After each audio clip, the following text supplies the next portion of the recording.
అనగనగా ఒక రాజు అనేది పాత కథ అయితే అనగనగా ఒక బూట్కట్ బాలరాజు అనేది కొత్త కథ, నా కథ.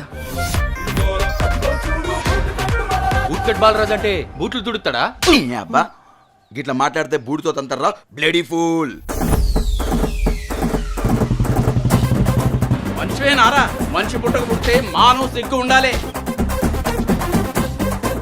మంచి మంచి వాళ్ళు అంతా పోతుండ్రు, మీరు పోతలేరేంద్రా? అవ్వత్త నువ్వెందుకు పోలే? అంటే నువ్వు మంచిదాన్ని కాదా?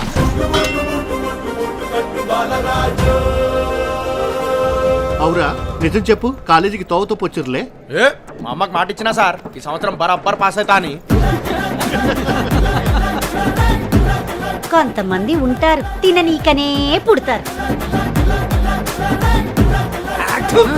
బతుకు చేడా నువ్వు కాబట్టి బతుకున్నావు, అదే వేరే వాడైతే ఎప్పుడో మందు దాగి చచ్చిపోతుండే. ఫీల్ అవుకో, ఈ ఊర్లోని బ్రాండ్ అలాంటిది.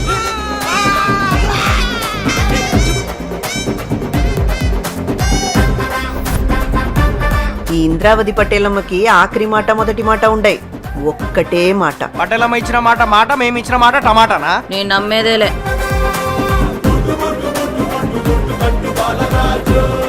అమ్మాయిలు నువ్వు అనుకున్నంత మంచోళ్ళు కాదురా. నా పానం పోతుందంటే ఆగాకు తానం చేసి రెడీ అవుతా అనే టైపు రా. అంతే అంతే అంతే.